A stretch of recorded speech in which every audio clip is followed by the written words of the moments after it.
Hi guys, welcome to Asher and Gad channel, making Africa home again, one family at a time. So we're on site again on this glorious Saturday afternoon to give you another site update. And today's site update is really mainly about land preparation for filling and landscaping to come. So if the lovely Crystal gives a sort of a pan view of what the land looks like right now, and you know, there's a lot of debris on the land, a lot of broken tiles on the land, equipment on the land. We've got sand that we've used for various concreting activities, and also some chippings in the farm area, and a bit of land, and obviously some waste wood which is no longer usable. So the first stage is we need to clear the land, plus that metalwork. We need to clear the land of all the debris. That is the first thing that needs to be done, and we need to move the excess sand. We need to move them all in a single location on the unoccupied plots, so we can use them for any concrete works that we decide to do in the landscaping, which will not be lots. We also need to move the chippings that are on the farm area. We need to move them a little bit this way because there's elements to do on the farm. Okay, now the clearing exercise is obviously a bit of a task. We've already made some inquiries. You know, our caretaker is going to be involved. He's going to organize the entire process, and it's probably going to be done by about 3 people. Yeah, let's say about 3 people, and they probably need let's say a week to clear this entire land ready for the filling. Now it's important. The guys are trying to do me a day charge, but I'm not going down that route. I'm going to ask them for a contract, not day charge. One thing that happens in Ghana, sometimes the artisans want a day charge. If you do them a day charge, sometimes it's about, let's say, 100 cities a day, 80 to 100 cities a day. But when you give them a day charge, they take their time. Yeah, they take their time, and then also because they want more money, count the number of days. But when you give it to them as a contract, you know, a fixed lump sum. This is the work I need you to do. Let's agree the fixed lump sum. They get it done and get it done quickly. So don't do sort of a day rate. Give them a fixed lump sum. In Ghana they call it contract. All right, so that's the first step. Once the clearing is done, then we have to level the land, and we're going to level it with laterite. But let's discuss the nature of the land where we live. Now, it's probably a bit difficult to see, but we are more or less living, let's say, towards the bottom of the mountains. Okay, so the land slopes from top to bottom, and as the land slopes from top to bottom, and when it rains, all the rain from the top of the mountain all floods our houses, and the land slopes from front to back, so it floods, especially the farm area at the back. So we need to correct that situation. So the plan for that is, what we'll do, we will have, obviously the main gate will be here. It's going to be a motorized gate. Okay, we're going to have a concrete ramp. We're going to have a concrete ramp around here. That concrete ramp will come up to about this height ish, and that concrete ramp will raise the level of the land inside the house to ensure it is higher than the land outside of the house. Okay, and that ramp also, the gate will be above that ramp, and we'll make sure that we block any rainwater or surface land water that is on the higher levels above, a bit behind me from entering our house. We're going to block it, and the water will stay on the road. Obviously, it is up to the government, the local government authorities, to sort out the drainage on the road, not our responsibility or our cost. So we're going to raise the land inside our house to block any surface water from coming from outside to inside.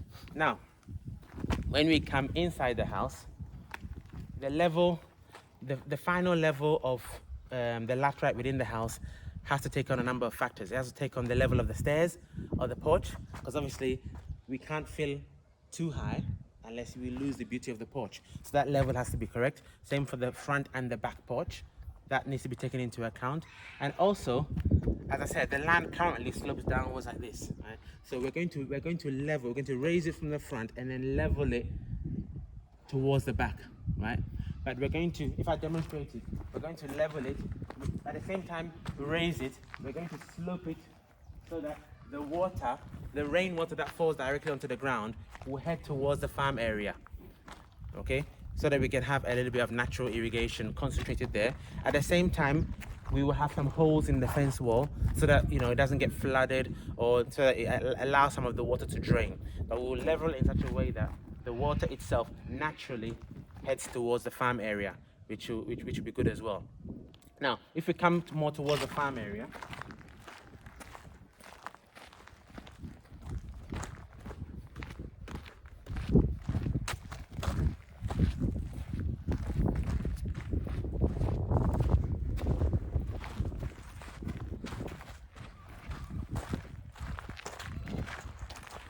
so with our farm area here, and then guys, if you are subscribers, you know, our aim is to try and be as independent as possible. Independent electricity, independent water with our borehole, independent food. We want to eat from our land, okay?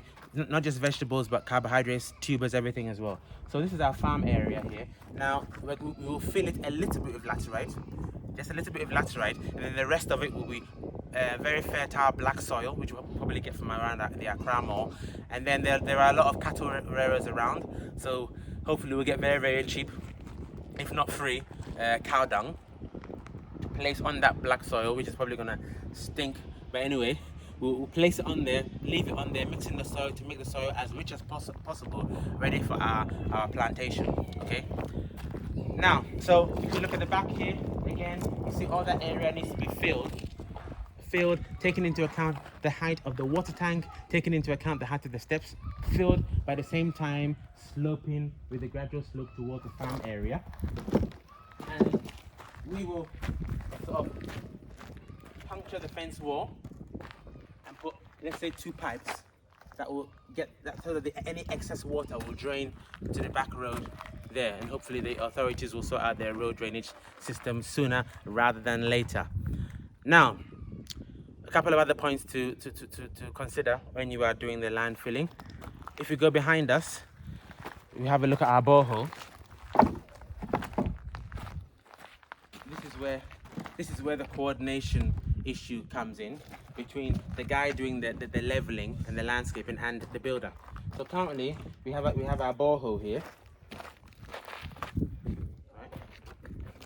What needs to happen when we decide the final level of the ground, if you like, the mason will have to, obviously going to be higher than this, the mason will come and have to give another, let's say, at least one block to go around the borehole and put a cover on it so that we can fill around it. So the land around it will be filled. All you'll see is the cover so that you can have access to the borehole in the future.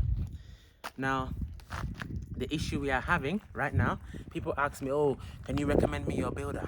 Well, it's not that easy. I've been calling him for the past 2.5 weeks and he hasn't picked up his call. 2.5 weeks, yet he has work outstanding. Okay, so sometimes there's a reason why one doesn't want to recommend. Yeah, you see a great structure, he knows what he's doing, but it's a serious headache, serious headache, right? So getting him to come here, you know, it's gonna be tricky. But I just pray that he picks up my calls and gets us moving.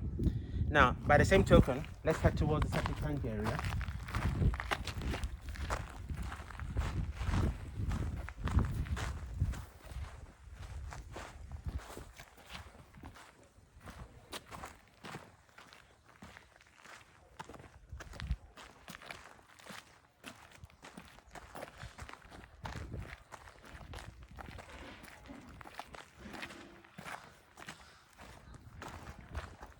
Right, so here we are standing on the septic tank. Okay, it's quite a large septic tank. It's probably, I can't remember exactly, it's probably about 4 meters by 8 meters by, it's probably about 4 meters by 8 meters by maybe about 10 meters deep. So it's quite a huge borehole, a huge septic tank.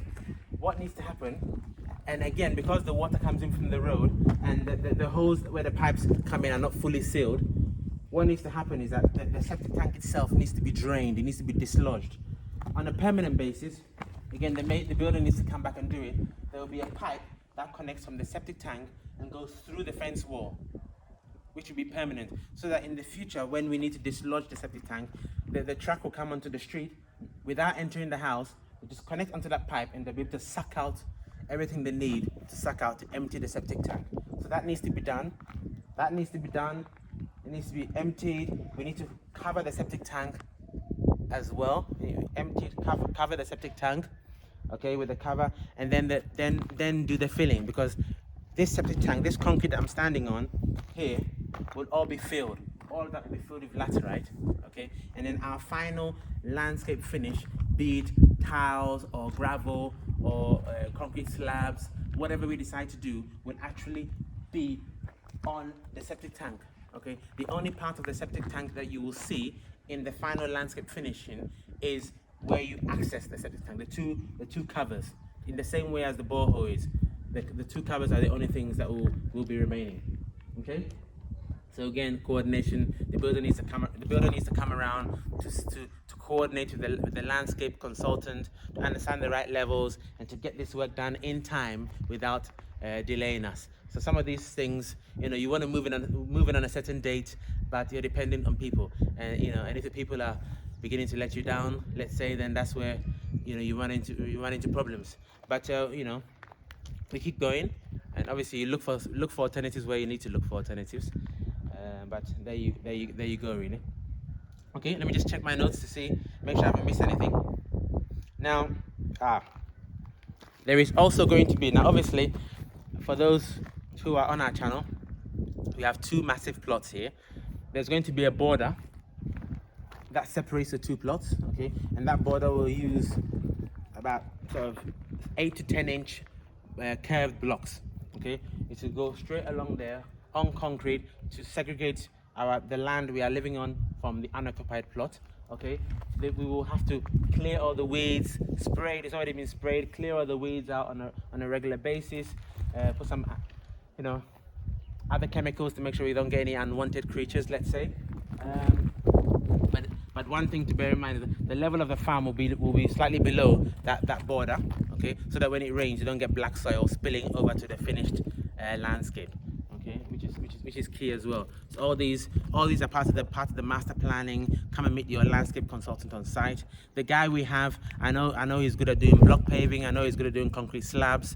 So he'll probably have a part to play in part of the landscaping, but not the entire bit.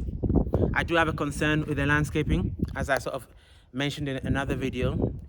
We want to be a bit creative with the landscaping, but can we get the right Ghanaian artisan or even company to execute our design intent? That is the big question. We found, isn't it, Chris? If you think about the tiling, we found that keeping it simple works. Yeah. Keeping it, guys. If you are on our channel, you watched our previous video, you would have seen what we talked about with the tile on the staircase. The first time the angle was way off and not parallel. We had to waste 350 Ghana cedis to correct it. So this is my fear. We want to be more creative, but do we have the right people, the right professionals to execute it? One thing is to design on paper, it looks great on paper, and there's another thing to put it in practice and make sure that the product is the same as the beautiful design you saw on paper that attracted you in the first place. Okay, so that's where we are right now.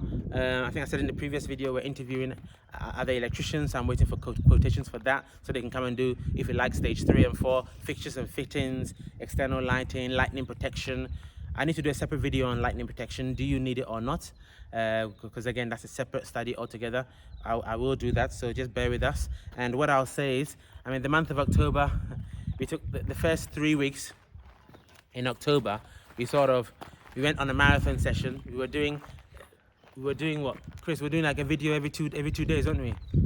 The first 3 weeks in October, but that kind of wore us out.